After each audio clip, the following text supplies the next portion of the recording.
Okay, so you've done your homework, you found your jam, you know what you're looking at, and you said, I am going to do this. And you're excited because Brian and all of his wonderful lessons has prepared you, which it has for me, which more so than I thought I did, than it did until I got up there and started doing it. But, um, okay, get there early. This is like the first thing I want to tell you. My jam starts at 7:30. I get there at 7, and I talk to the host and I say, "Hey, I want to play tonight." And that's the first thing you need to do is be able to contact a host. Now, let me rewind a little bit. I got a little ahead of myself. So I actually emailed because they posted on Craigslist that hey, they have an open jam slash blues jam that they're playing at this hotel. So I emailed them that weekend after I saw them for the first time when I was doing my homework, and I said, "Hey, you guys were great. You seem really friendly. I'm a newbie. I've never done this before. This is my first time jam. I know a couple of songs that I can bring, and I'm not quite sure if you could work me in or not." And just was really honest with him about it. And he was super encouraging. Just show up and let me know what you know, and we'll figure it out. We'll get you up there and playing. So he was super cool about that. His name's Richard, and he's a really nice guy. Um, so that's my point. Get there early because let's say you've already talked to the host. Another thing that you can do is let's say you're at the jam and you decide right there, I'm going to do this next week or whenever they have the next jam.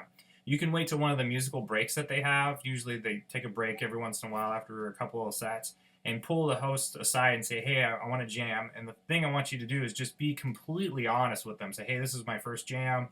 I'm not really ready to take solos, but I want to play some rhythms." And say I could probably play a 1-4-5 progression and be able to hang with that kind of stuff and hang with you guys. And his job is to fit you in with more experienced players. So they're never going to put a whole bunch of newbies on the stage. If they are, they don't know what they're doing.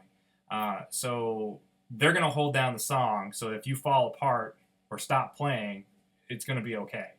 So there's kind of a safety net involved. At least that's how it works at this jam, and it seems it works really well. Um, so after you get there early, that's so if you've either talked to them previously or you've emailed them or somehow you contacted the host to let you know, you get there early, you introduce yourself again to the host, and you say, "Hey, I'm Bryce. This is my first time jam, and I'd like to play. And I don't want to take a solo, or I do want to take a solo.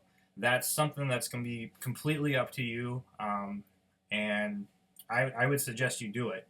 Brian's got an awesome blues lead course, and if you keep up with at least remotely some of his lessons on the weekly lessons, you should be able to come up with something in a 12 bar blues. I think you'd be able to hang. And the whole part about it is just trying to get better. So tell them that, and then sit down and get ready. They'll call you for whenever your set is, and you get up there. You don't know who you're playing with. You may or you may not.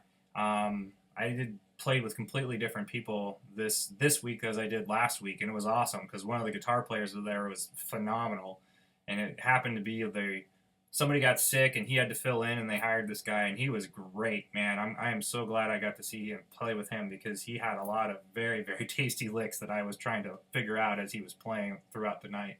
But anyways, I don't want to get sidetracked. So one of the other things, like I said, is to have a couple of songs that you can bring to them. And I'm not talking about hard songs. I'm not talking about that you have to sing them. I'm just saying that you can hold down the rhythm. I had 5 songs. Most of them were 1-4-5 progressions. But to kind of give you an example, I had like Old Time Rock and Roll, Brown Eyed Girl, Mustang Sally, The Joker. I had I'm gonna go blank on the fifth one, but because I'm on camera. But those kinds of songs that are easy to play, that are like, I mean, look up the 50 most popular bar songs.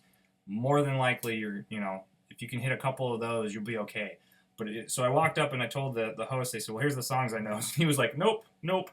Yes, we can do this one, and I might have to get somebody else to sing it, but we can do this one." So I had at least 2 songs for my first set of 3 that goes on. And that's the other thing, is sometimes they'll do a set of 3 songs and then they'll switch people out. It all depends on how many people are there. I've been very fortunate. Let's see, the first week I got to play 2 sets of 3, and then I played a set of I think 5 songs or 6 songs this last night, so that was good. But anyways,